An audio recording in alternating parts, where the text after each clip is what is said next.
Okay. So, Professor, the first question, we know that in the past last 2 days, the U.S. and the Iran have interquarter fight again. So, the first question is, how do you see the recent change in the past few days? hmm Mhm. So the way I see it, it it's taking on um, a couple different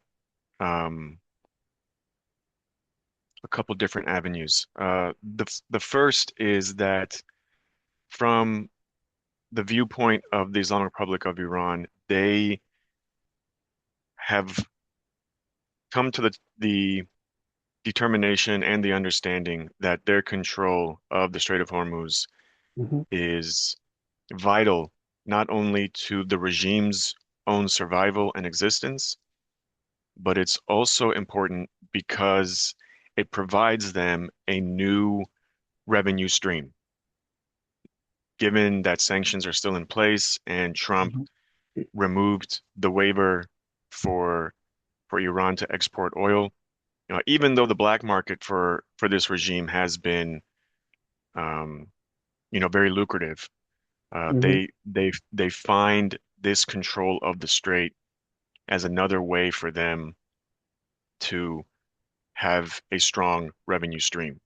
And they need this now more than ever because while this conflict continues with the US and possibly with Israel towards the future, that doesn't negate the fact that there's also a, domestic issue, Mhm. within Iran. And the vast majority of citizens in Iran clearly do not support this regime. Um, a strong percentage also want some type of regime change. But whatever the case may be, uh, the the Iranian government knows that once this foreign conflict is over, then they have to turn their focus and their attention to the domestic Mhm. problems.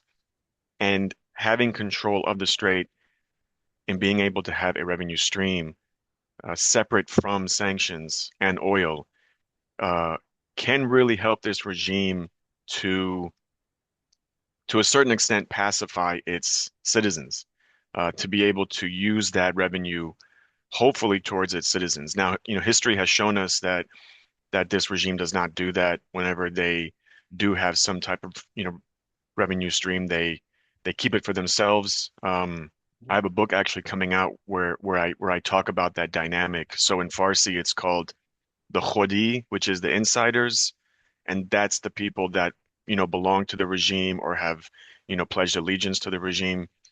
And then you have the Ghair Khodi, which is the outsiders, and that's that, 80% of the population that do not support this regime and want some type of, regime change. So with the history of this regime being able to have different types of revenue streams, they don't typically use that money for its citizens. They use it for themselves. They use it for their, military, and things of that nature. So that's one aspect of these current conflicts, this current tit for tat between the U.S. and Iran from the Mhm. Iran perspective.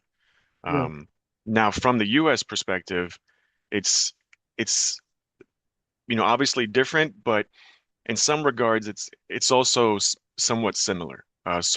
The way I was explaining that, uh, Iran's control of the strait is one way for them to uh, ensure the regime's longevity and ensure that the regime stays in power. Uh, Mhm. for Trump, being able to, um, or not being able to, but trying to exact his will on Yeah.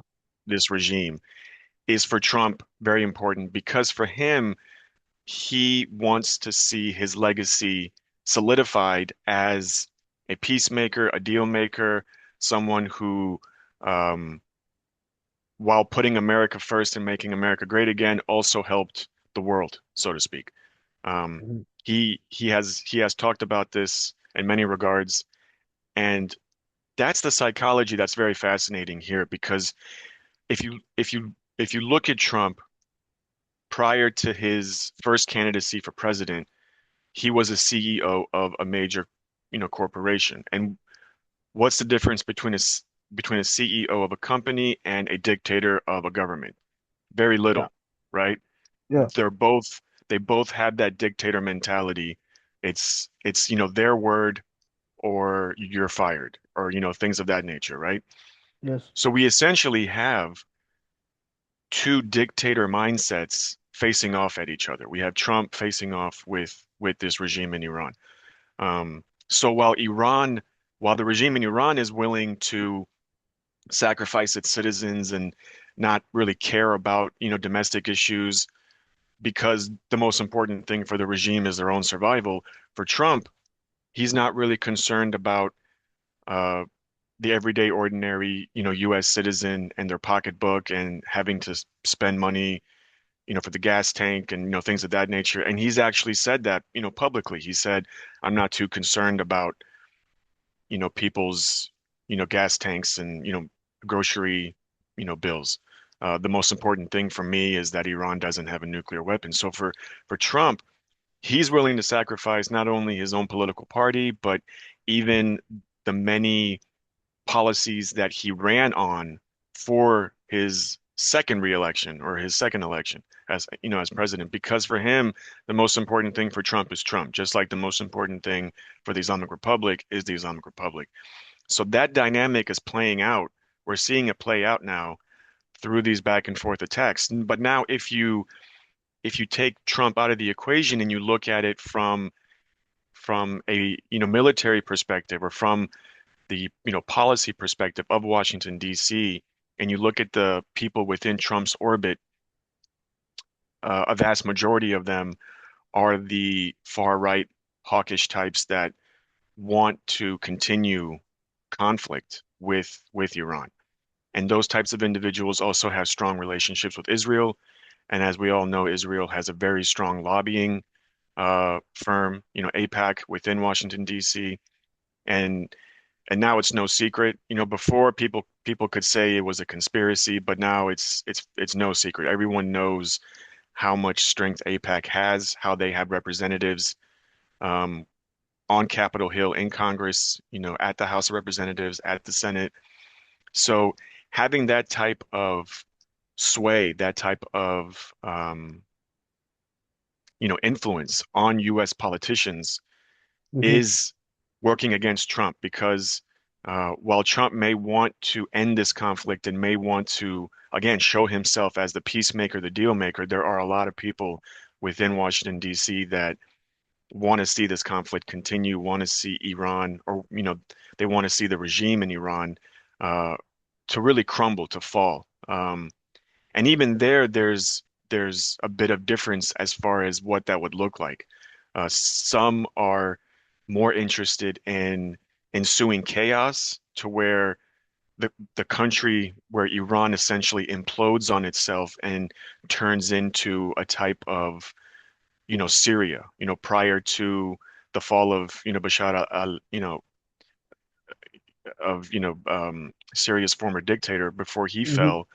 It was in that civil war chaos. Some want to see Iran fall into that category to where Israel then would be the hegemony throughout the Middle East. The the only the only thing standing in the way of Israel really is Iran, as far as Israel's desire or need or want to be the hegemonic power in the Middle East. Hmm. So, Professor, how do you think that the war impacts on Iran? Because I interviewed some Iranian earlier, they said that they feel insecurity and they don't know where the country will go. So, how do you think that this war uh, impact profoundly its impact in inside Iran? Yeah. Um, So what I was mentioning before about the division inside Iran between the Khodi and the Ghair Khodi, so the insider outsider. So if we look at the outsider group, the Mm-hmm. Beta Khodi group. Um, that if we're able to quantify that number, it's around 75%, I would argue. Um, but for the first time in this regime's history, they are dealing with four generations now. Because before it Hmm. was only three generations. It was the baby boomer generation, Generation X, and Generation Y, right? But now we have Generation Z. Yeah. Generation Z has entered the political landscape, the social landscape. Uh, they have essentially taken over the, protest movements. And this is not something unique or exclusive to Iran. We've seen this throughout Asia, where there has been a Gen Z movement in a lot of Asian countries, and we're seeing it as well in Iran. So if you talk to a lot of the Gen Z citizens inside Iran, uh, you will find the vast majority of them support this type of conflict. They want to see more fighting. They want to see uh, this government, they want to see their regime uh, really defeated and crumbled and weakened and destroyed because they really do want regime change. Because this is a generation who doesn't have any memory, any experience, any recollection of the 1979 revolution, the 8-year war between Iran and Iraq, the decades of sanctions, high inflation.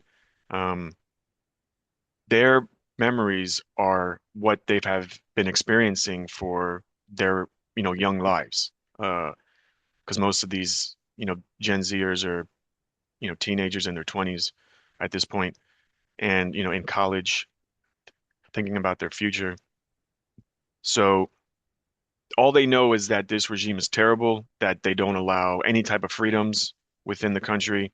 Um, and whatever you try to do, the regime will find a way to essentially stop you. So they want regime change. But then if you talk to Generation X or Generation Y, they have a different perspective. They Hmm. they have a family, most likely. They have children they have to, put clothes on their backs and food in their bellies and keep a roof over their heads. So while many of them, many of that generation, while they want regime change or they want more freedoms, they have to choose between either protesting on the streets or feeding their family. So Mm. obviously they're going to pick feeding their family Yes. because they don't want their children to die. They don't want to live in poverty, even though a lot of them are already living in poverty because of the high inflations and sanctions and corruption and things of that nature. So their outlook on this war is something quite different from Gen Z. Uh, Gen X and Gen Y, they would rather see this conflict over. They would rather see some type of sanctions being lifted. Um, but now with the Strait of Hormuz, uh, there is a hope that if the regime can have a revenue stream from the Strait of Hormuz, there's a hope that that revenue stream will be trickled down to its citizens. And again, like I said, that might pacify many of the citizens have um, who have a lot of issues, a lot of problems with their government and how they're managing their country. Um, so it, viewing this conflict within Iran just depends on who you talk to, what Hmm. you know, what generation they're in, what side of the divide they're on, whether they're part of the Khodi or part of the Ghair Khodi, if they're insiders, outsiders. Because there's also a lot. So even so that 15 or that 25, 20% of the population that does support the regime, that's even divided between the active Khodi and the passive Khodi. So you have like the active insiders, those that go to the streets and show solidarity for the regime and they're willing to fight, they're willing to, um, uh, go to war. But then there's the passive insiders, the passive Khodi, who essentially are maintaining their allegiance to the regime because for them it's a paycheck. Just how the outsiders of Generation X and Generation Y have to choose between feeding their family or protesting, there's a lot of individuals within the regime that make a similar decision. Either they leave the regime and they defect and protest, or they stay in order to get that paycheck to feed their family and keep a roof over their heads.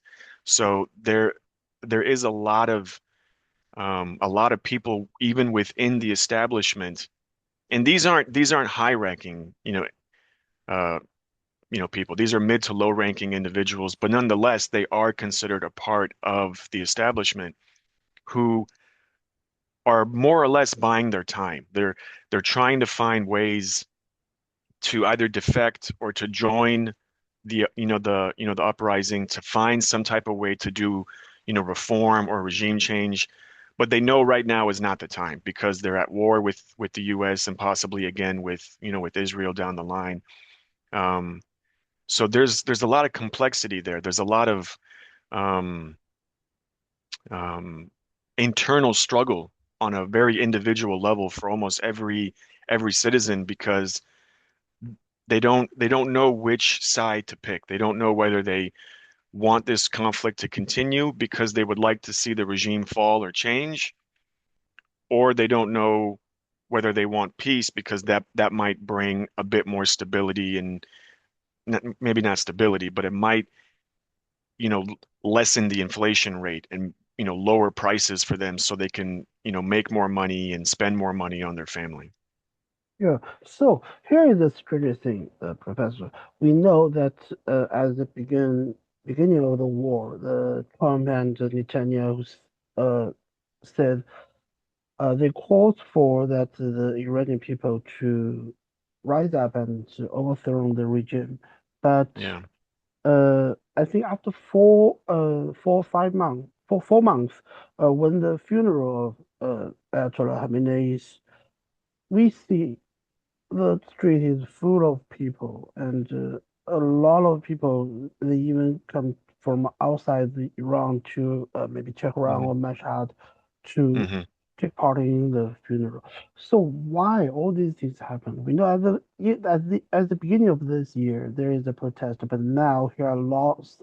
Maybe I don't know. The Iranian government said maybe 20 or 30 million people showed in the funeral. So why Right. why this strange things happen? And how do you think that uh, this funeral? Why so many people come to this funeral? And what Right. the Iranian government can get from the funeral? Yeah. So that's another very layered question to dissect. We Hmm. but it kind of ties into what I've been saying so far about that divide between the insider and outsider, the Khodi and Ghayr Khodi. So if we look at the Khodi, if we look at the insiders, um, again, that's about, you know, I think Iran's population now is closer to 100 million. Hmm. Um, and if we think about, like you said, there's been reports about 20 million people that were out for the procession, um, you know, f- for this funeral procession. That is in alignment with all experts, you know, metrics about what percentage of the population support the regime and what percentage doesn't. So of a population of almost 100 million, 80 million people did not participate in the funeral procession of the late Khamenei, and that's indicative of where um, where these lines have been drawn, where this divide exists. Um, so it's no surprise, really, to anyone who is considered an expert on Iran. It was no surprise that that many people showed up. Um, I don't think it is a sign of greater things to come. I don't think it's a sign of any kind of shift in where more and more people are going to support this regime. I think it just reconfirms all prior data and prior research that have shown that only about 20% of the Iranian population, support this regime. And again, of that 20%, a, a smaller a smaller percentage wholeheartedly supports this regime, completely supports this regime. Even that 20%, there's a larger number who, like I said, are finding ways to leave or wanting to leave but just can't because for them it's a paycheck in order to feed their family and keep a roof over their heads. And we also have to keep in mind that many of these rallies, if you will, Hmm. ever since February or even back in 2025 with the 12-day war, whenever we saw any type of rally in support of the regime, and now currently with the funeral procession for Khamenei, many of those individuals that you see on the streets uh, do not voluntarily attend those, processions or rallies or, parades, whatever you want to call them.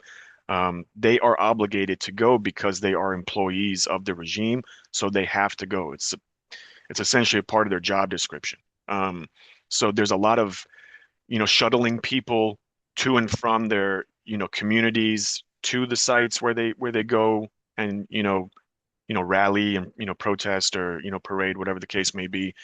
So we also have to keep in that in mind. So it's not like the entire 20 million who are in attendance are there because they want to be or they desire to be.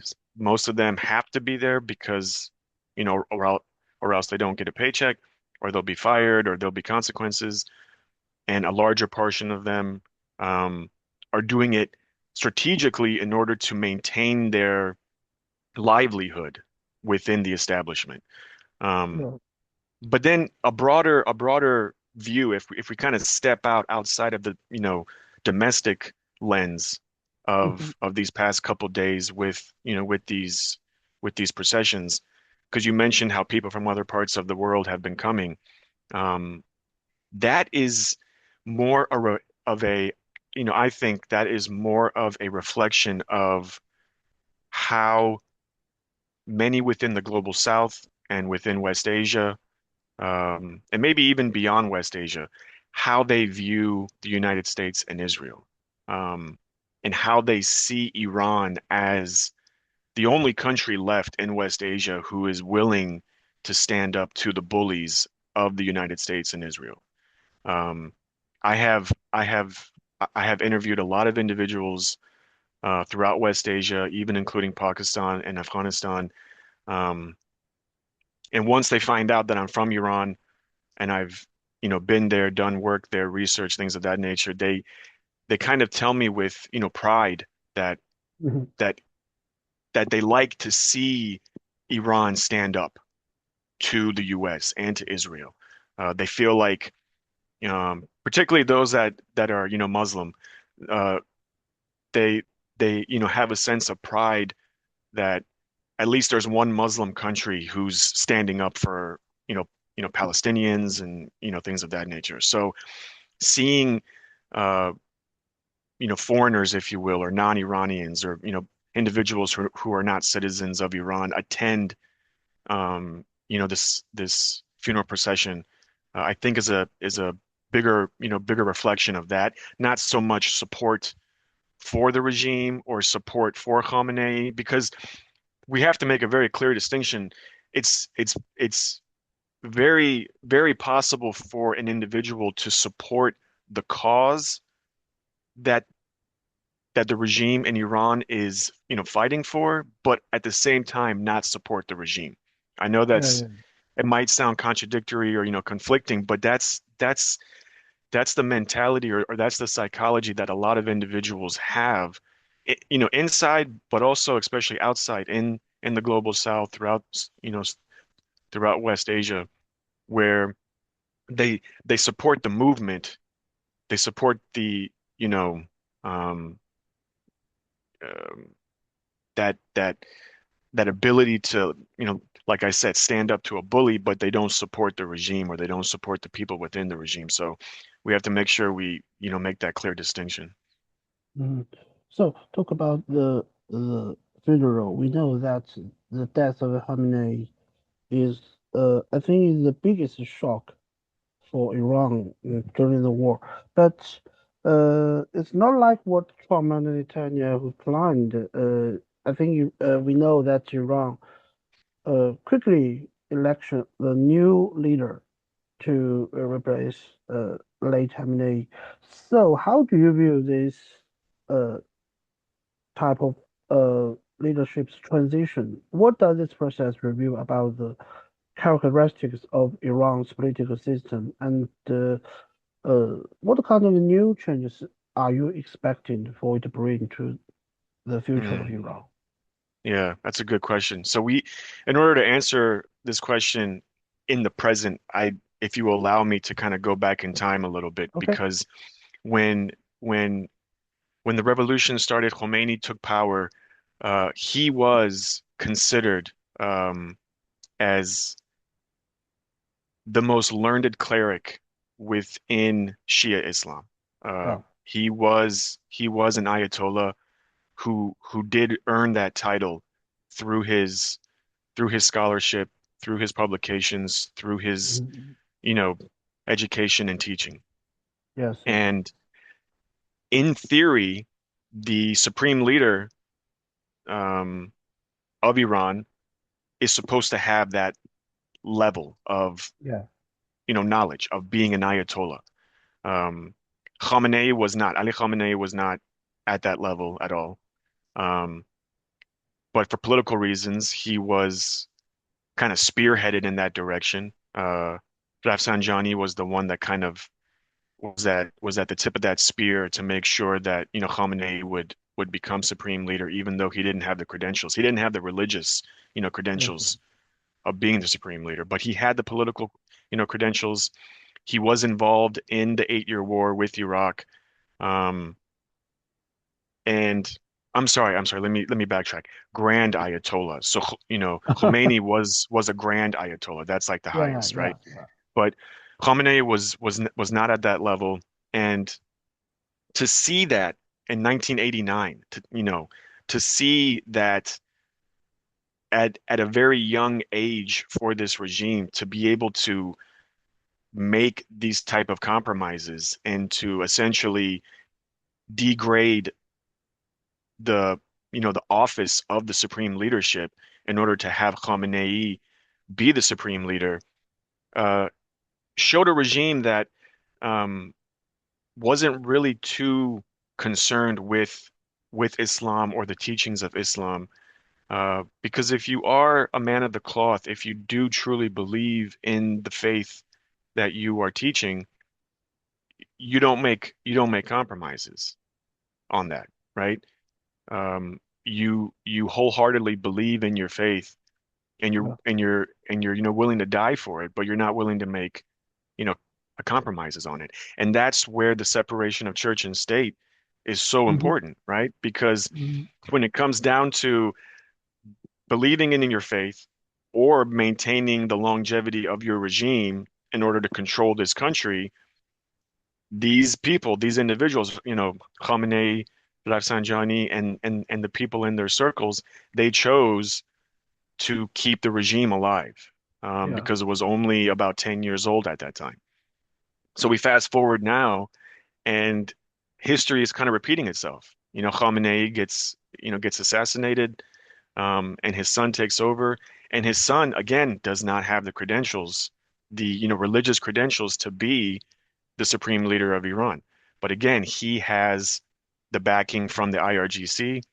He Hmm. has experience with the wars that occurred in Iraq and in Syria. Um, and some would argue that he is a puppet for the IRGC, where the IRGC kind of allowed him to be the supreme leader, but power really lies with the IRGC, and that argument was made even with Ali Khamenei in the last maybe 20 years of him being the supreme leader, uh, many would argue, including myself, that really that the IRGC was in control, and Khamenei would just be like the rubber stamp. He would sign off on things. But as far as his ability or his power to persuade one way or another towards the end of his life, um, was very limited, weak. And I think for Mojtaba Khamenei taking power now, uh, I think in the short term that's going to be the case.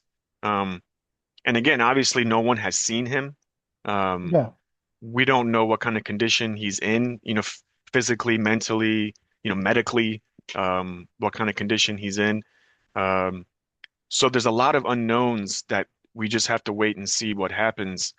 Um, but I think looking into a crystal ball, I think I think Iran will, or this regime will slowly transition more towards a type of government that is comparable to what we see in Egypt or what we see in Pakistan, where it's a military style type of government. And the clerical power or the influence of the clergy will be limited to essentially a symbolic, religious type.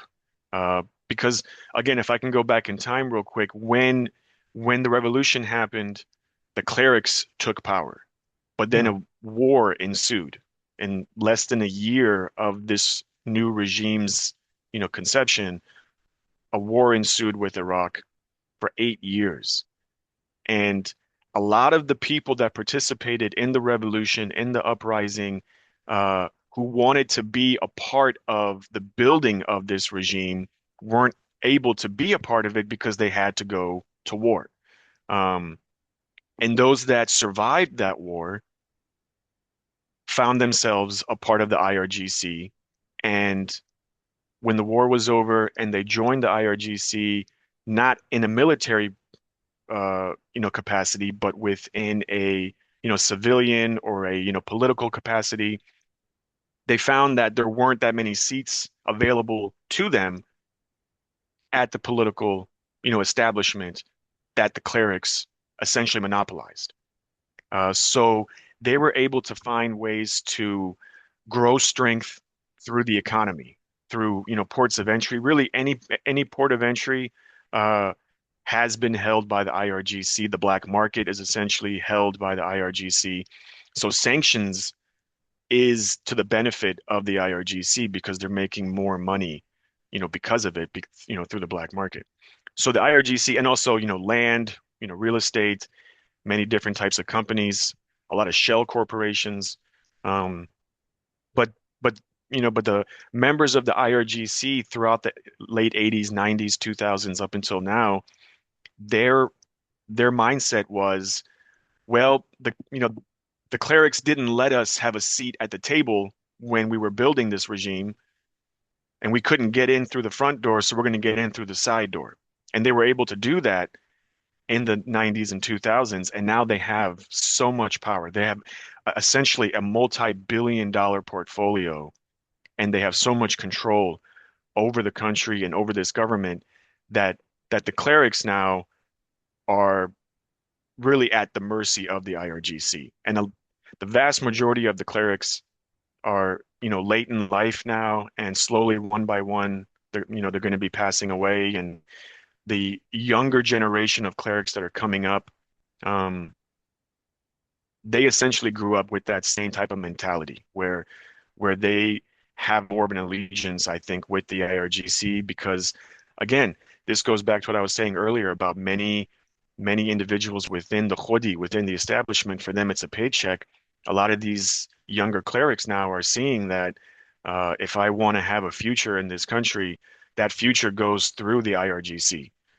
So as far as a young cleric wanting to be the next Khomeini, I highly doubt that's going to happen.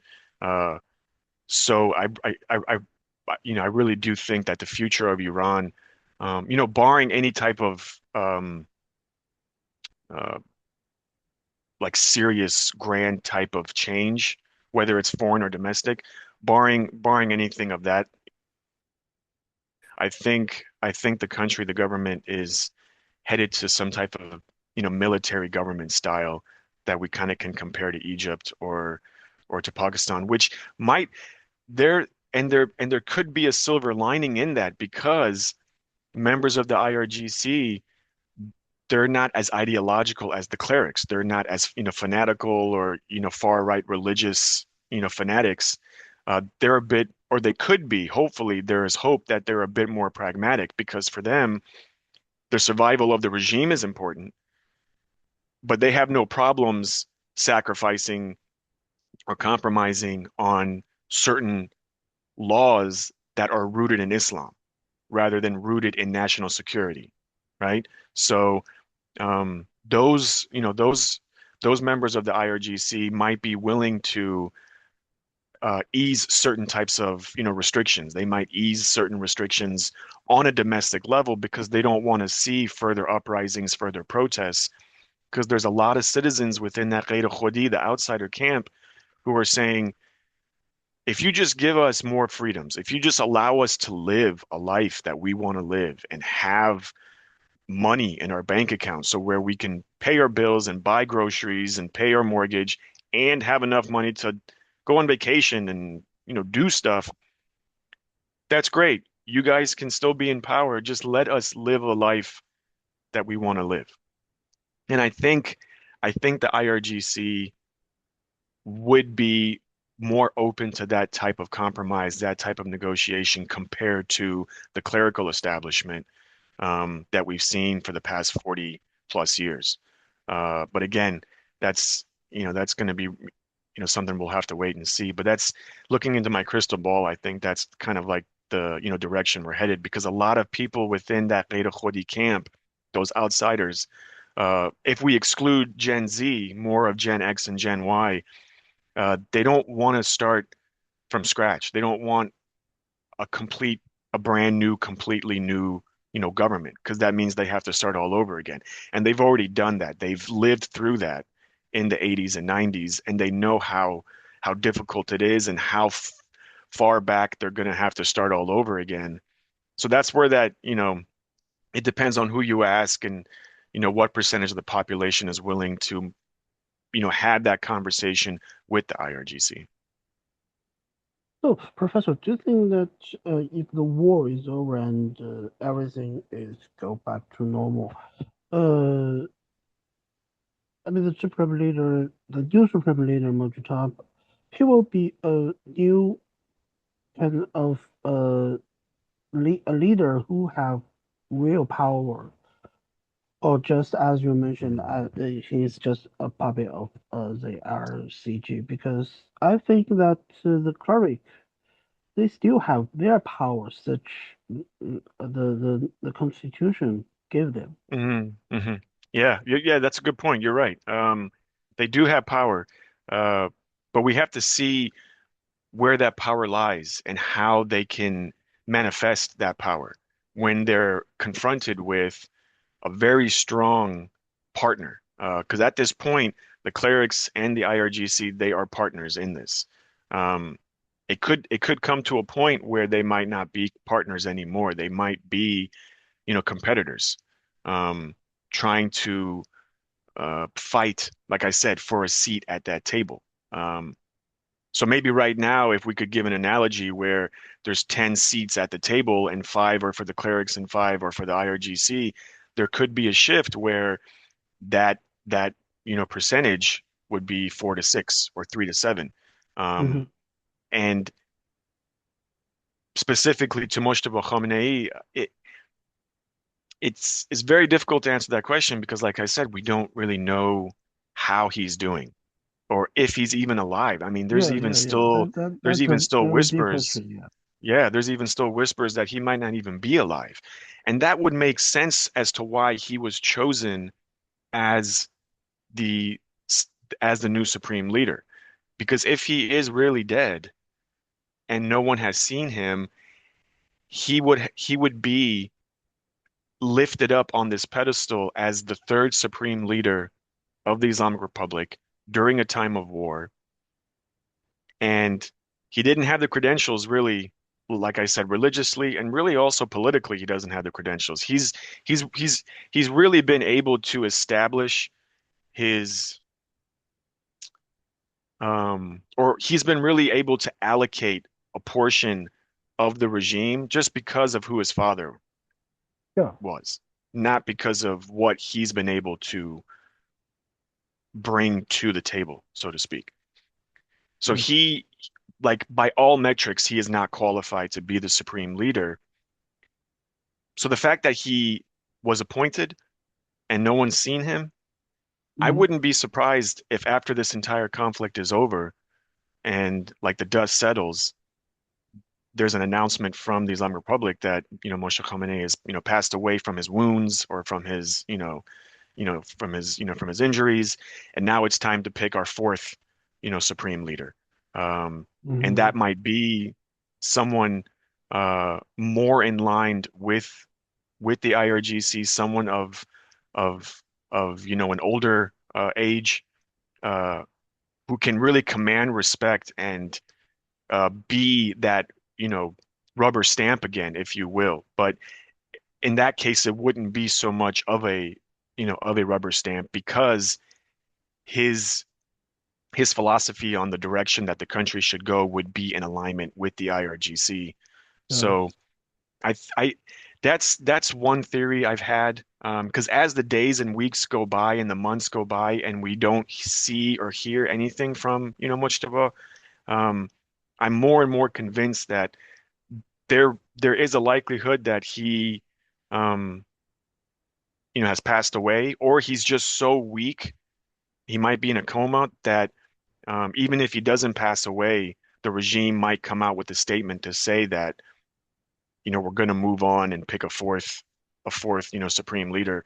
And then it might be someone who is of the right pedigree, someone who has the, religious, political, portfolio to really be the supreme leader. So, but at this point, I think you're right with the power that the clerics do have. Um, that that analogy I gave where it's 5 seats to the clerics five. I think right now it is split down the middle and there is a partnership there. Um, but the scale is tipping more and more towards the IRGC for sure. Mm.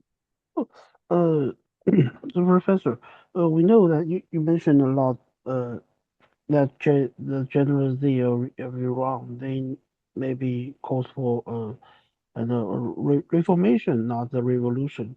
So, how do you think that the reform will happen in the future in Iran? I mean, under now, I mean, now is the wartime. We can do nothing. But if the war is over and Iran and the U.S. finally make a deal, which part of the what the government will do to push a reform in order Mm, to keep, I think, I mean, at least in order to keep the regime on hmm survival. right. I think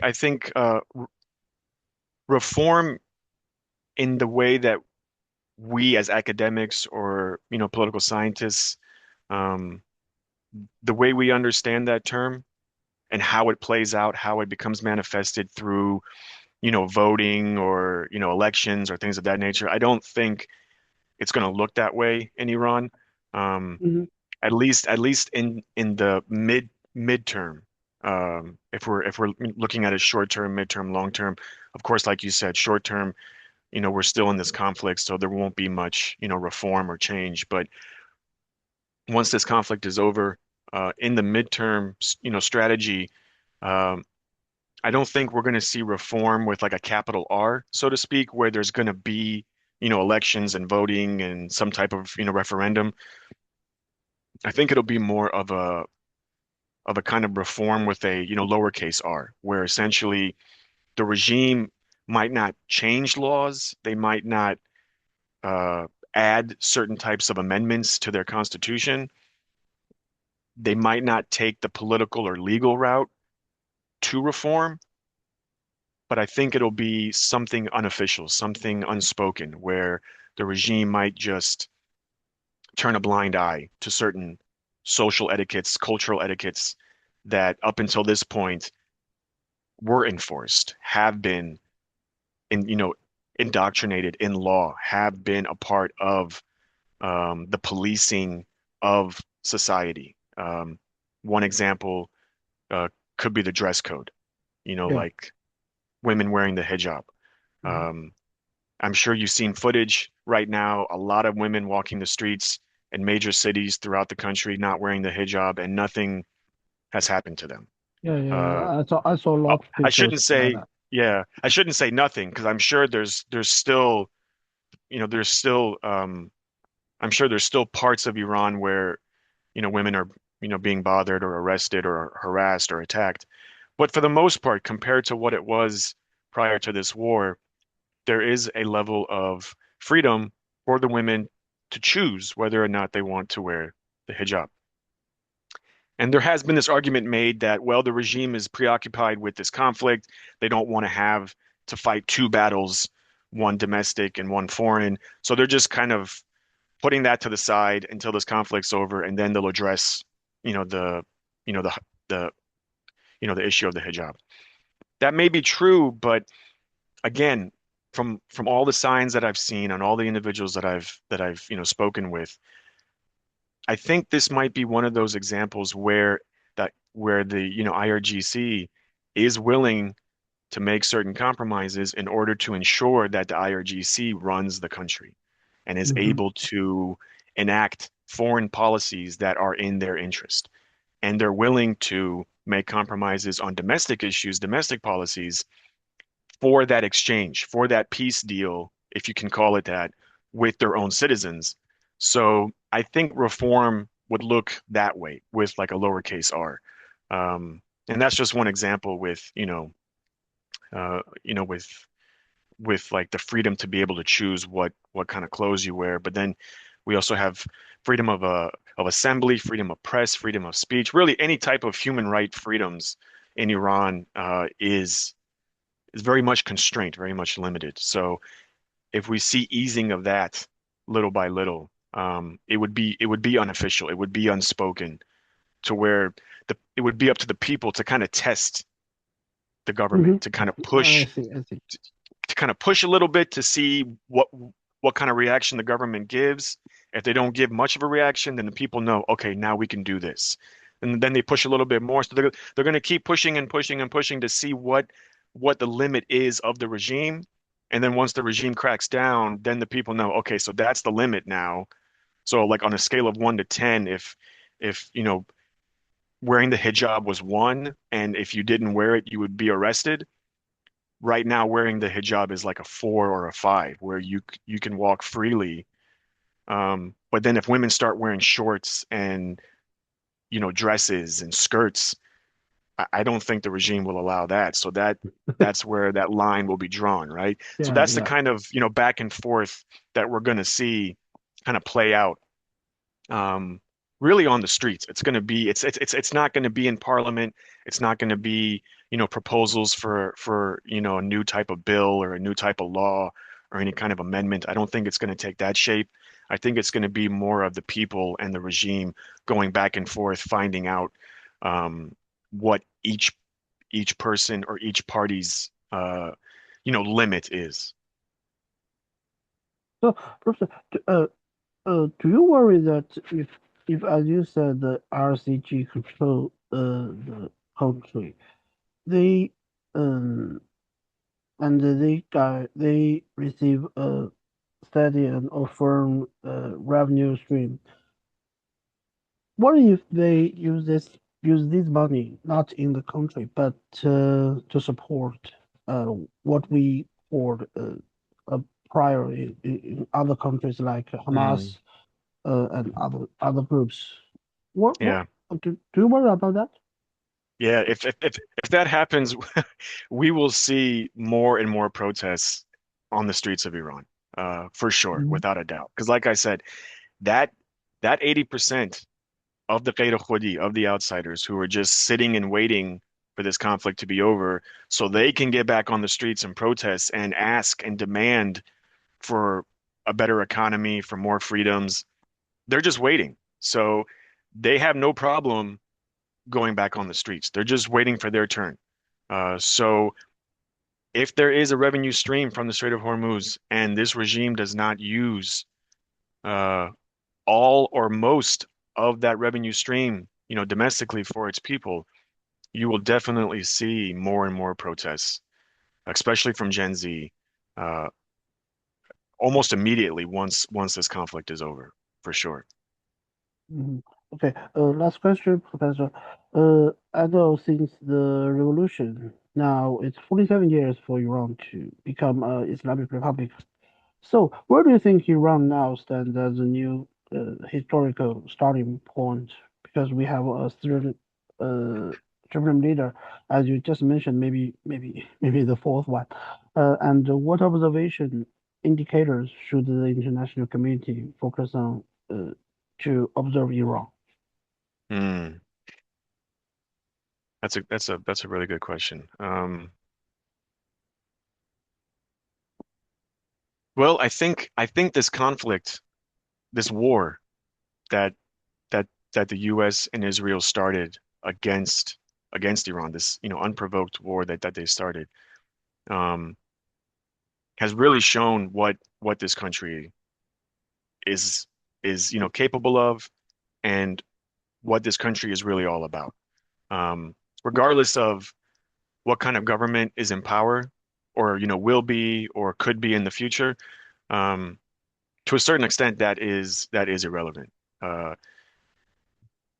Given the historical history of Iran being the Persian Empire, and at one point being the dominant power in the Yeah, world, some would argue, right? At some point in history, yes, and going through the transitions Iran has gone through up to this point, and surprising many experts in America at how they've been able to withstand the attacks from Iran, I mean from Israel and the US, and still be in power to still command control of their country and also still command control of the Strait of Hormuz. That in itself, I think, is what the world should pay attention to understand that um, Iran is not a country that can be easily uh, coerced, manipulated, weakened, um, compromised, whatever term you want to use. Uh, whether you like it or not, uh, Iran is the or one of the hegemonic powers in West Asia, in the Middle East. It has shown that time and time again, considering that it's the only Farsi speaking country in the Middle East. It's the only Shia dominant country in the Middle East. It's comparable to Saudi Arabia as the two pillars of Islam, where Saudi Arabia is for the Sunnis, what Iran is to the Shias, um, and the level of influence that it has. And like I said, a lot of people in the global South, throughout in West Asia, and maybe beyond, um, support Iran's uh, cause. Again, they most likely don't support the regime and what the regime does to its own people, but they still support the cause because of mhm, what Iran's been able to do standing up to the U.S. and Israel. Um, and I think that's what the global community needs to understand that. And there's been some arguments, but a lot of by a lot of experts that say when you talk about the the global powers, the first three names that come to mind is US, Russia, China, right? Um, there's some that make the argument that, Iran should be at the bottom of that list, or Iran should be, a part of that, conversation. yeah, Because of course you have India as well, who is a huge power, um, on many regards. Uh, but now people are seeing that Iran is is really at that level as well. Because you can look at the Arab countries, you can look at the Gulf states, and they have a lot of wealth, they have a lot of oil, they have a lot of natural resources, and they have a strong military. But the difference lies the in the human element, right? Um, a lot of the employees in Saudi Arabia come from the global south, come from Pakistan, come from India, places like that. Um, the military of Saudi Arabia, for example, um, is not as diehard as the military in Iran. Uh, a lot of the foot soldiers, if you will, or a lot of the soldiers, the military uh, you know members of the IRGC um, are wholeheartedly willing to die for the cause. You don't really see that in a lot of the militaries throughout the Arab world, throughout the Gulf states. And that's the distinction. That's why there's such a strong argument to be made that when it comes to Iran and its place within the world and the way the world should view it, that is one aspect I don't think many people talk about. But it should be a part of the conversation is trying to understand how is it that when US and Israel attack Iran, it didn't fall, it didn't crumble, it didn't implode or explode or whatever you want to call it. That is one element of it. That's the human element of it. Again, that's what my book, talks about, which is coming out in the fall of this year. So it really dissects that, complexity because there's a lot of layers to this, and I know a lot of experts outside of Iran want to paint this conflict as black and white, but it's very much gray. There's a lot of gray in there, a lot of gradations, within it that needs to be unpacked. But of course, a lot of a lot of media are just looking for punchlines, a quick statement, a quick sentence here or there. They don't have the patience or the ability to really dissect and unpack the complexity of what goes into understanding Iran and this conflict.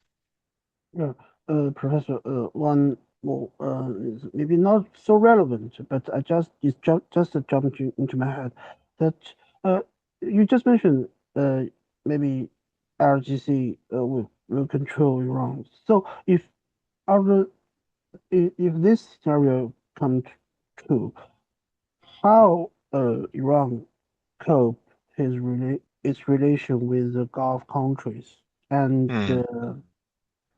if that means that Iran will finally, or maybe at last, Iran will pursue to have a nuke. Yeah, I think for the IRGC, it's like what I said before about being able to be more pragmatic because they're not so ideological and not so fanatic in their faith. Um, I think again, this is really that crystal ball.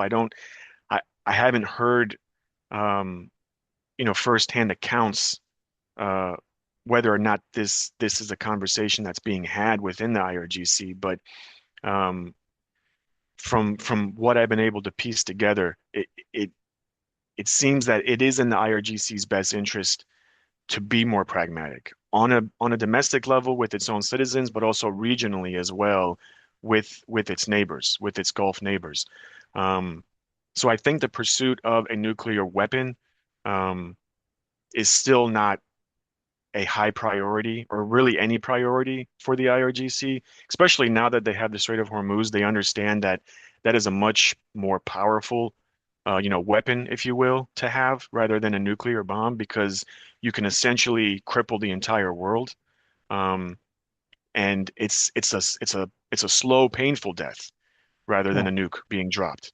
Um, but then again, a nuke being dropped also causes a slow and painful death as well. But I think you understand, the point I'm making. Um, but so that's that. But then also understanding that geography doesn't change.